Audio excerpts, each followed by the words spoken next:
A rancorous debate over the undocumented. For some, fears of immigrant crime. For others, calls for compassion and sanctuary.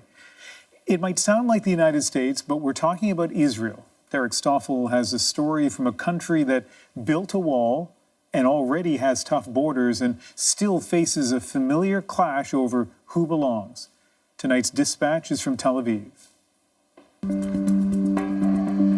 They come every morning to this immigration office near Tel Aviv to find out their fate.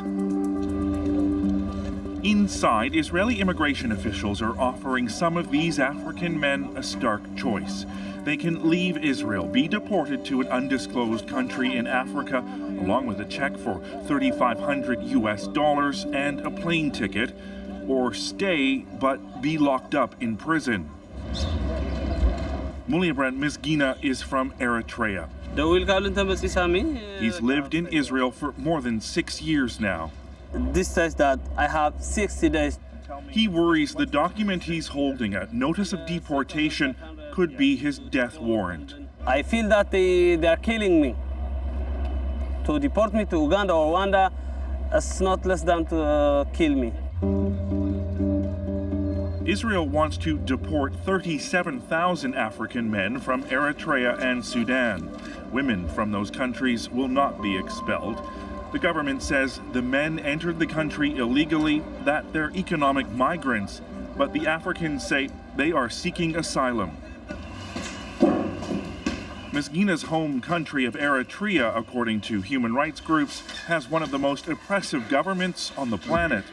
That's why the 30-year-old says he fled to avoid a lifetime of service in Eritrea's military. My future was narrowed and narrowed.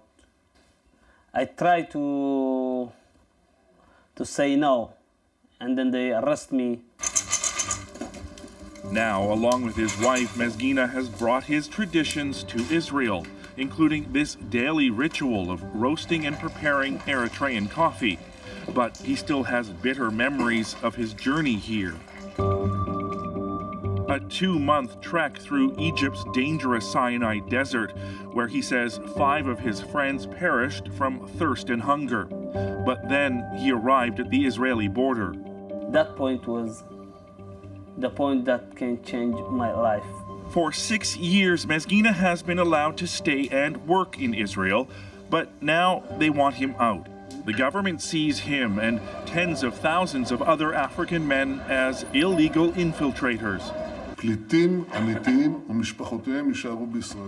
Israel's Prime Minister Benjamin Netanyahu says real refugees will remain in Israel, but he adds that the country has no obligation to keep illegal work infiltrators. They will be deported, he says. The government says the migrants are taking jobs away from Israelis, and residents here say they've transformed this neighborhood in South Tel Aviv into a slum, rife with crime. Just minutes after we arrived, officers show up to investigate a stolen mobile phone. While police say the number of burglaries and assaults have gone down in recent years, a majority of Israeli residents say they're often afraid to leave their homes at night. From rapes and violence and murders and robberies. May Golan runs a community organization opposed to immigration. She denies the charge from some refugee advocates who say the men are being expelled solely because of the color of their skin. They can be pink, they can be yellow, they can be white, they can be black. I really don't care. I care about the fact that people who don't belong to this country came here illegally.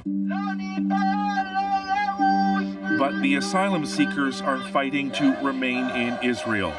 This is one of several recent demonstrations calling on the Israeli government to let the Eritreans and Sudanese stay.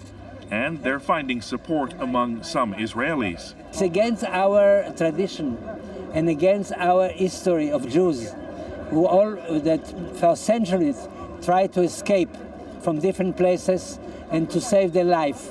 And we are now doing it against our culture. While a recent poll found that more than 2/3 of Jewish Israelis want the migrants deported soon, there is a growing movement supporting the asylum seekers. Some pilots from the national airline El Al say they will refuse to fly those who are expelled back to Africa. And 36 Holocaust survivors wrote an open letter to Prime Minister Netanyahu, published in an Israeli newspaper, saying they cannot comprehend how a Jewish government can expel refugees and asylum seekers to a journey of suffering, torment, and death. One group, inspired by Anne Frank, is urging Israelis to hide asylum seekers in the attics of their homes. And this Israeli stockbroker is taking up the call, saying he'll bring 2 or 3 migrants into his apartment. They think that us, as Israelis and as Jews, we're obligated. We got some kind of a moral compass, you may say, or something that we just have to do it. I don't know. I just feel like a strong urge to do it. Mulibran Mezgina hopes that under growing pressure, the government of Israel will stop the deportations. I beg them to be human beings and to have humanity. If he is forced to make a choice, Mezgina says he will do whatever he can to avoid deportation, even if that means facing time behind bars in prison. Derek Stoffel, CBC News, Tel Aviv. For those who are deported by Israel, the question remains, where do they go? And some may come to Canada. According to Immigration, Refugees and Citizenship Canada, in 2016, Canada accepted more than 3,900 Eritrean refugees. About a third of those, 910 people, came via Israel, most of those through private sponsorships. Go deeper on the stories of the day earlier in the day. Subscribe to our newsletter at cbcnews.ca/thenational.